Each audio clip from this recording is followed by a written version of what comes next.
जय श्री कृष्णा। कैसे हैं आप लोग सब।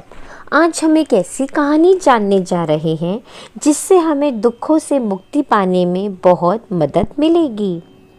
एक बार भगवान बुद्ध जी एक गांव में उपदेश दे रहे थे। वहां पर एक बहुत ही अमीर व्यक्ति उपदेश सुन रहा था।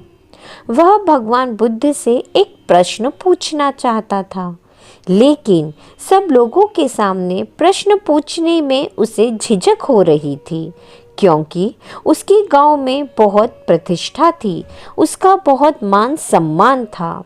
प्रश्न ऐसा था कि उसकी प्रतिष्ठा दांव पर लग जाती।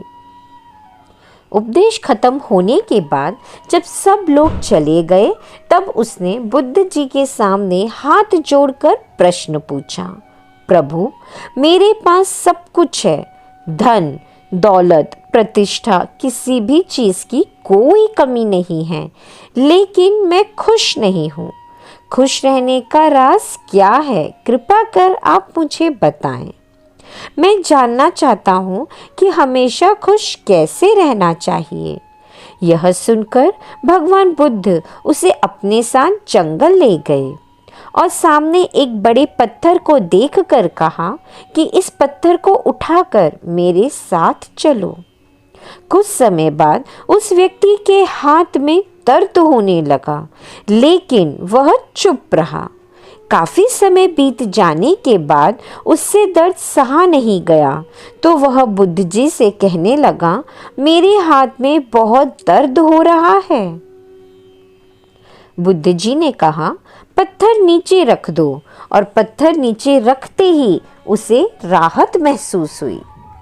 तब बुद्ध जी ने समझाया कि यही खुश रहने का राज है। उस व्यक्ति को कुछ समझ नहीं आया। बुद्ध जी बोले, जिस तरह इस पत्थर को जितने समय तक हाथ में रखोगे उतना ही दर्द होगा, इसी प्रकार दुख के बोझ को जितनी देर तक हम अपने कंधे पर रखेंगे उतनी ही ज्यादा दुखी और निराशा हमें घेरे रखेगी। यदि व्यक्ति खुश रहना चाहता है तो उसे दुख के पत्थर को जल्द से जल्द नीचे रख देना चाहिए। ये उसे जल्द ही सीखना चाहिए। मित्रों, हम सब यही करते हैं कि अपने जीवन में दुख के बोझ को ढोते रहते हैं। दुखों से मुक्ति तभी संभव है जब हम दुख के बोझ को अपने मन से जल्दी निकाल दें और इच्छाओं से रहित होकर या जो है उसी में खुश होकर हमेशा भगवान को थैंक यू कहें। याद रखिए, प्रत्येक पल अपने आप में नया है और जो पल बीत चुका है उसकी कड़वी यादों को मन में संजो कर रखने से बेहतर है कि हम अपने आने वाले कल में या अपने वर्तमान के पल को पूरी तरह और खुश होकर जिएं, उसका आनंद उठाएं। मुझे उम्मीद है कि ये कहानी आपके जीवन में कुछ ना कुछ बदलाव अवश्य लाएगी और आपको अच्छी भी लगी होगी।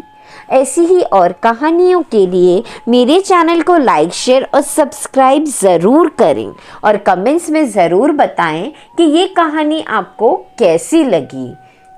राधे राधे।